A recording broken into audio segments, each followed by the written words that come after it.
జై శ్రీరామ్. 2022 నుంచి 2024 వరకు మొత్తం 15 ప్రెడిక్షన్స్ అనేవి ప్రూవెన్ అయ్యాయి. ఆ 15 ప్రెడిక్షన్స్ అనేవి కింద డిస్క్రిప్షన్లో ఇస్తున్నాను. అవి నిజమా కాదా అనుకుంటే కనుక మీరు ఆ డిస్క్రిప్షన్లో ఆ వీడియో లింక్ ఓపెన్ చేసి చూడండి. ఫర్ ఎగ్జాంపుల్ 2024లో మహారాష్ట్ర ఎలక్షన్స్లో బీజేపీ అలయన్స్ వస్తుందని చెప్పడం జరిగింది. అది నిజంగానే జరిగింది. మహారాష్ట్ర ఎలక్షన్స్లో బీజేపీ అలయన్స్ రావడం జరిగింది. ఆ వీడియో నేను డిస్క్రిప్షన్లో ఇచ్చాను. ఇది మీరు చూసుకోండి. నిజమైతేనే నా ఛానల్ సబ్స్క్రైబ్ చేసుకోండి. సింహరాశికి అధిపతి సూర్యుడు. సింహరాశిలో మగ 4 పాదాలు, పుబ్బ 4 పాదాలు, ఉత్తర 1వ పాదం ఉంటుంది. ఈ నక్షత్రం వాళ్ళందరికీ నేను చెప్పే వార ఫలితాలు వర్తిస్తాయి. ఈ వారంలో లగ్నాధిపతి అయిన సూర్యుడు పంచమ స్థానంలో ఉన్నారు. పేరు ప్రశ్నలు అనేవి ఎక్కువగా ఉండబోతున్నాయి. ఈ వారంలో చాలా ఆనందంగా ఉంటారు.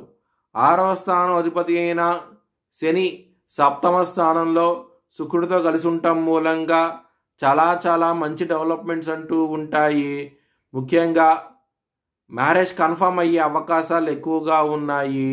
చాలా ఆనందంగా ఉంటారు. అష్టమంలో రాహు ఉన్నారు. రాహు అష్టమంలో ఉండటం మూలంగా మీకు కోర్టు కేసులు వ్యతిరేక తీర్పు వచ్చే అవకాశం ఎక్కువగా ఉన్నది. హనుమాన్ చాలీసా పారాయణం చేస్తే కనుక మంచి ఫలితాలంటూ ఉంటాయి.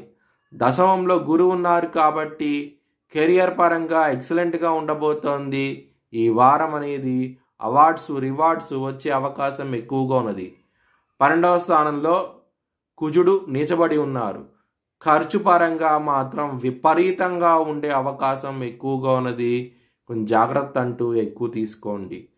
2వ స్థానం అధిపతి అయిన బుధుడు 4వ స్థానంలో ఉండటం మూలంగా ల్యాండ్స్లో ఇన్వెస్ట్మెంట్ చేసే అవకాశాలు ఎక్కువగా ఉన్నాయి. ఈ వారంలో చాలా ఆనందంగా ఉంటారు. హెల్త్ పరంగా మాత్రం గ్యాస్ట్రిక్ సమస్యలతో ఇబ్బంది పడే అవకాశం ఎక్కువగా ఉన్నది.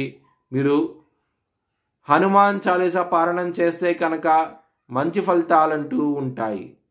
మీ భవిష్యత్ వివరాల కోసమై HLN జ్యోతిష్యాలయాన్ని సంప్రదించండి.